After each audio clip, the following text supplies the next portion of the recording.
Okay, well, I am here with Julie Wirtz. Julie is a treasured member of Grace, and I'm so happy to get to interview her. We are interviewing via Zoom. So Julie is at her house and I am at mine. Hopefully, I warned my family ahead of time not to come in and interrupt us. So hopefully they don't do that. But I'm so excited to sit down with you, Julie, and get to interview you. We've loved these interviews. We've gotten great feedback from these interviews, and I'm glad that today we get to interview you, Julie. So let's go right into these questions that we have. We're asking everybody basically the same questions. Each interview looks a little differently, but the main questions that we'll be asking are these. So the first one, Julie, can you just tell all of us what were the tough things, the hard things about 2020, about life during a pandemic?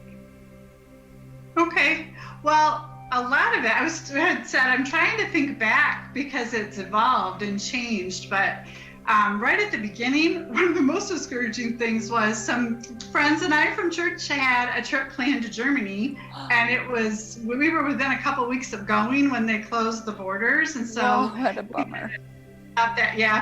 And then like about a week after that, I had a day at work where they said, we're going to just prepare in case somebody has to be quarantined. So we're going to set you up with a laptop and a work from home station. You're not working from home. Don't worry about it. We just want to be ready.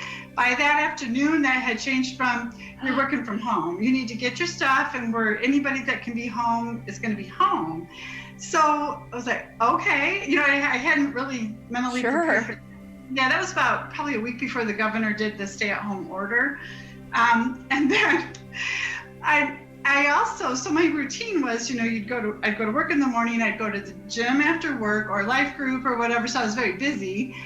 So I couldn't really go to the gym, and I thought, that's okay, I can still walk. It was March, it's starting to get nice out. Decided to do some spring cleaning while I'm working from home. I fell off a ladder and broke my foot. So I spent the next few months basically on my couch. It was really hard for me because I was just here all the time. I couldn't move. I couldn't process the stress with exercise, and it was not a fun time. No. And Julie, you are a single lady and your kids are grown and out of the house. So you were really probably lonely. Yes, well, I was thankful. Nicholas at that time, my middle son, was home and then not home, and then that's a story. But he was here some, so I was very thankful to have him here. He was very helpful and able to assist me with some things, plus just to have that extra company. Yes, especially too with the broken foot. Yeah, that was just not good timing. The whole thing was really difficult with that. But it is what it is, and in spite of all that, I am and was and still am, I'm so thankful that I could work, even though I don't like the working from home. I don't like the fact that all of the things I do now to meet with people are by Zoom, so you don't have those relationships. Case in point, right here. Yeah, exactly. Yeah, and then not going to church. So, then church closed, and that was hard but necessary. And I just really realized how much I missed worship when we had the drive-in and the outside services. It was just so nice to get together and worship with believers. I'm still staying home for church. I go through these times where I think I could go now. I think it's okay to go back. And then I'll hear about people in the church that have COVID, and it's like, I don't know. I don't know if it's really worth the risk. I don't want to expose anybody if I were to be a carrier and not know. And being a single person, I don't want to go sit by myself with everybody 6 feet away from me all around. And so basically, I think I would walk in and sit alone and come home. And it's like, I can watch online. So how has that been for you, watching online? How has that experience been? Really, I love our worship team, but worship is just not the same online. Online, sure. I at least for me, I can't seem to really get into it. The sermons have been great. I've been able to focus and take notes. I didn't tell Julie to say this, everybody. That's right.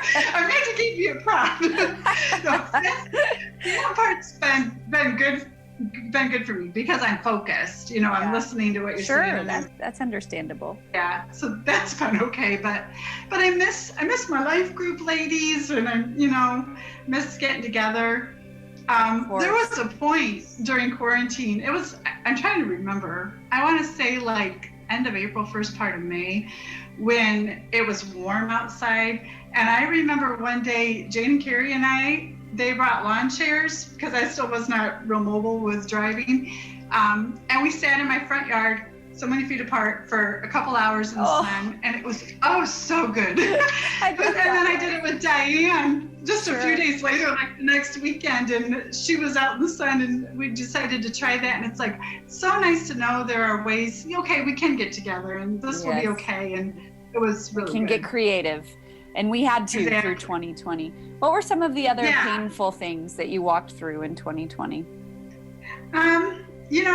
For me, mostly it was just missing the routine, not seeing people, not being able to go to work, not being able to go to my gym, and just feeling stuck. And I was afraid. And I guess I feel like, where most people, I would see these posts about how they were drawing closer to God through this time. I felt like I was like begging God, could you do a miracle and just make this stop? And just this frantic protection over my kids and my parents and my friends. And, it was a really fearful feeling, I guess. And I kept thinking, God, if you just would do a miracle that they have no place else to give the glory to, maybe this would be a good idea. So it got hard. It got hard to read and to pray because I felt like I was and I think it's because I was home. The TV was on, the news was on all the time. Sure. Social media was just covered with Facebook and how many cases and, all these things. So I was just really inundated with it. And I had to get to the point of being able to say, okay, it's time to turn it off. But that took a while. It was of course 2 months in before that happened. So I found it was very easy to get pulled into all of that. And that was easily quite discouraging. Yeah. And the not knowing, you're thinking, okay, we're supposed to stay home and stay away from people, and what is really allowed. So it finally got to the point where, like Diane and I would go for walks on Saturday mornings. We were outside, and it was, we were both being safe, and it was okay. But at first you felt like you can't even. Should we be doing this? Anymore. Yeah. Right. Sure. Yeah. My oldest son is living in Nashville, and he works in a restaurant, and so they had closed, and he was just home, and he kept saying, I'd like to just come home. I've got the time. And truthfully, it was June before he did, because we were going, well, are you supposed to? I mean, I don't know. Can you get food somewhere? Can you get gas? What can you really do? And so that was, and now we look back and go, that was silly. You could have come home a long time ago. Exactly. But it was a new thing for everybody. We didn't know. Yeah. Okay, Julie, tell me, what were some of the encouraging things about life in a pandemic? Yeah, I think just, really looking at it and going, it's amazing to me that there are all these workarounds for things, like for being able to do my job and being able to stay in contact with people. And that's really kind of cool how technology has changed and we can do that. I just was thankful that even though I didn't like working from home, I could. I still had my job. Sure. Yeah, things were still okay.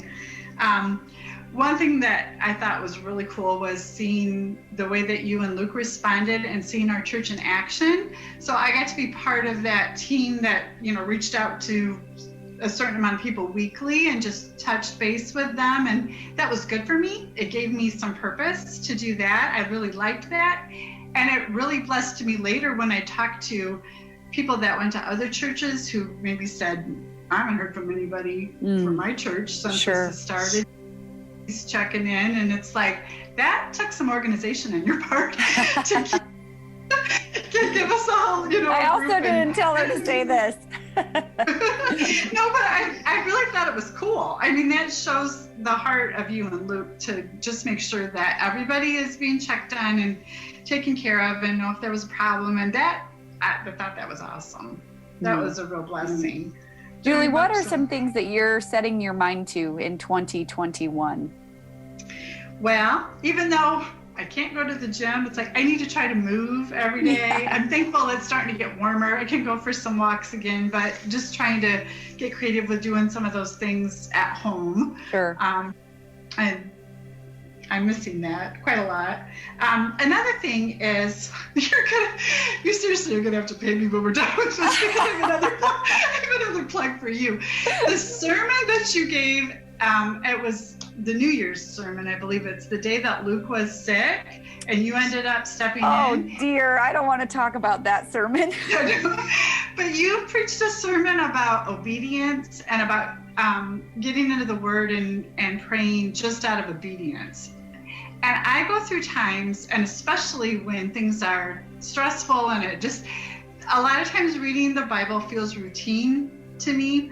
So I can read something and I'll think, I already know, you read the first part of the verse and you already know what the second part's going to say, type of thing. And I felt like prayers were so centered on COVID and what was going on with all of that. I just was feeling kind of blah about things.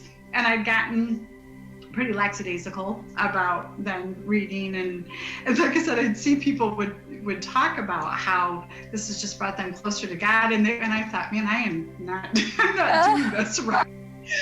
But that was very encouraging to me to say, okay, I am going to every day read this devotion, read, scripture that goes with it, take some time to pray, even if it's short, even if I've only got 5 or 10 minutes, I'm going to do this just out of obedience. And it's been really good. So it's made me sit down on Sundays too and make sure that I'm taking notes and really focused and listening. And that's fantastic. Been good. I do appreciate your honesty so much. And the thing we're finding in this season, even with the surveys that we've taken, that we have people in the church that have all different perspectives on how to handle life in a pandemic, how to respond to life right now, how to do church or not do church, how to do family events or not do family events. And the real goal with these interviews is that we would hear other people's perspectives and even the differences, and we would be able to empathize